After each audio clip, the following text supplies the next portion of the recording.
भरत जी राज्य करते थे। करते करते अंतिम समय आया तो महाराज नेपाल की गंडकी नदी में गए।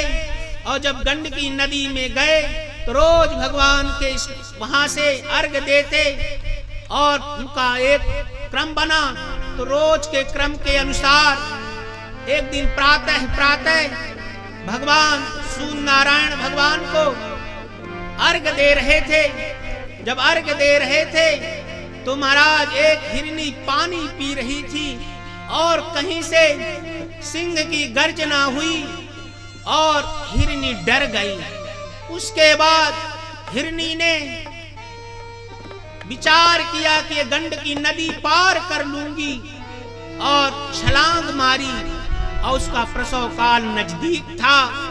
मगर हिरनी नदी को तो पार नहीं कर पाई और बीच में गिर गई। मगर जो प्रसव काल था बच्चा उसके पेट में था वो बाहर आ गया। अचानक नजर भरत जी की पड़ती है।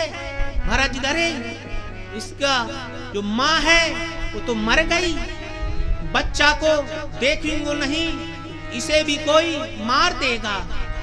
तो उन्होंने भरत जी ने बच्चे को उठा लिया, उसमें दया जताई और उसके बाद अपने आश्रम में लेकर के आए और विचार करने लगे कि बच्चा का हिरनी के माँ भी हूँ और पिता भी हूँ।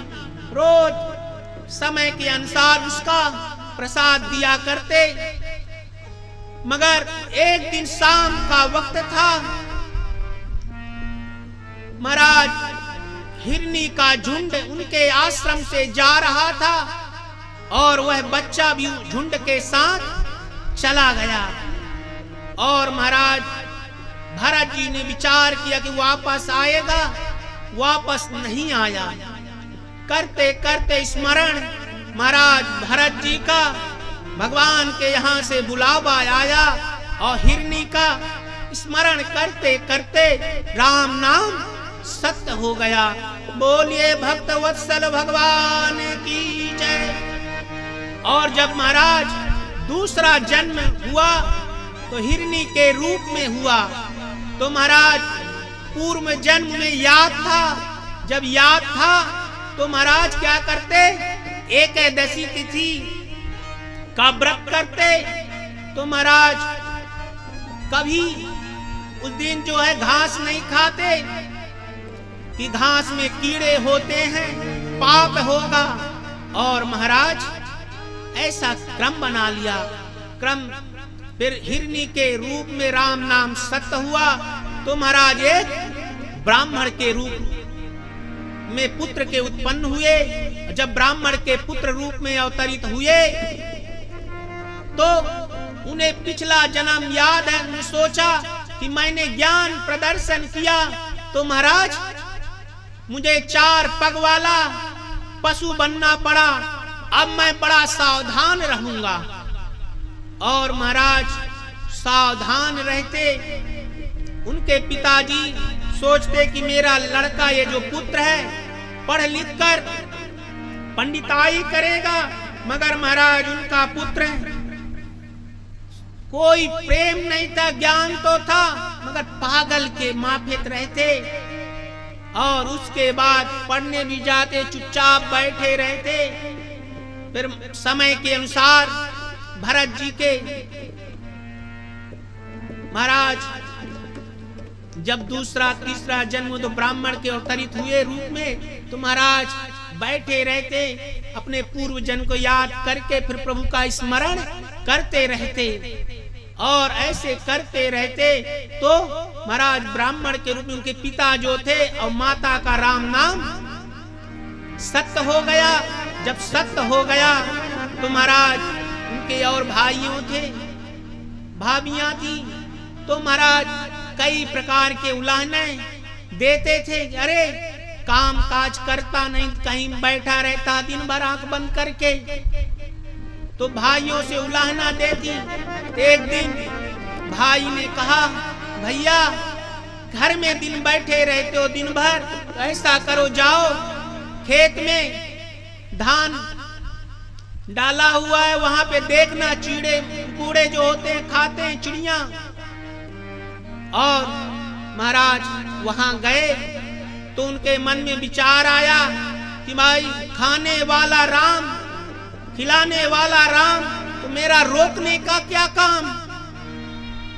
और चिड़ियों को बुलाते कि आइए प्रसाद ग्रहण कर लीजिए।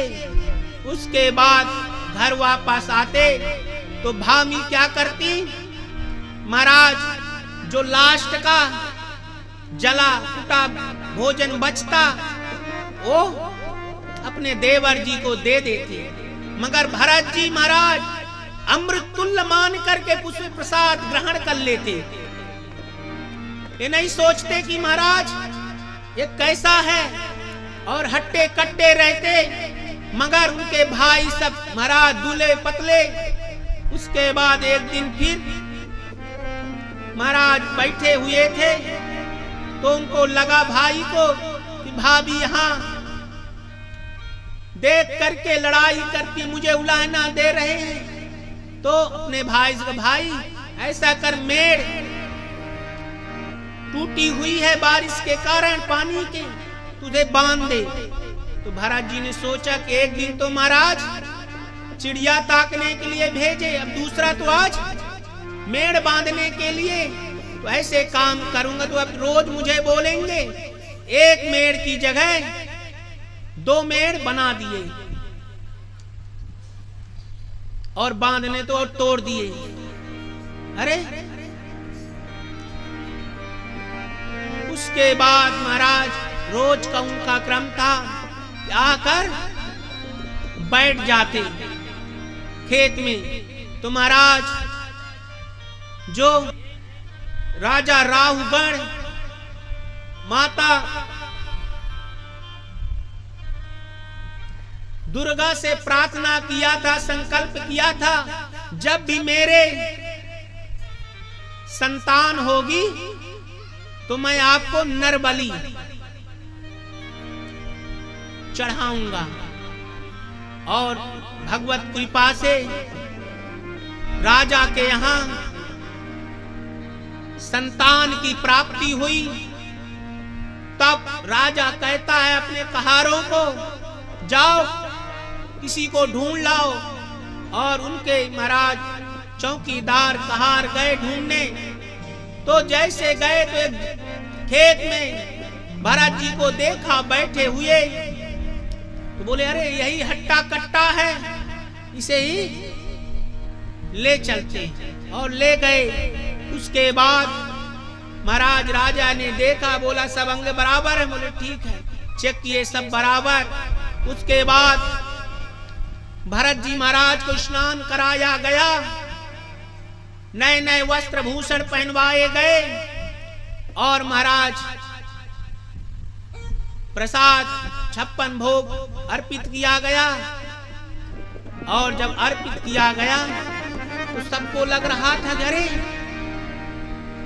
कुछ समय के बाद राम नाम सत्य होगा, ये बड़े मजे के साथ प्रसाद को ग्रहण कर रहा है। और भरत जी को मालूम नहीं था कि भाई मुझे मारने वाले हैं। और बड़े प्रसन्न मग्न होकर अपने प्रभु का ध्यान किया, आनंद से प्रसाद लिए। और प्रसाद लेने के बाद राजा माता के मंदिर में ले गया और बोला सर झुकाओ। और जैसे महाराज राजा ने सर पे तलवार मारना चाहा, वैसे मूर्ति तोड़ के जगदम्बा माता ने हाथ राजा का पकड़ ली। और उसके बाद महाराज राजा का सर अलग कर दिया, उसके सर से खेलने लगे। भक्त वत्सल भगवान की जय। और महाराज भक्त के रक्षक भगवान हैं। जब हम उनका स्मरण करते हैं तो महाराज वो हमें चारों तरफ से चतुर्भुज स्वरूप में हमारी रक्षा करते हैं। बोले कृष्ण कन्हैया लाल की जय।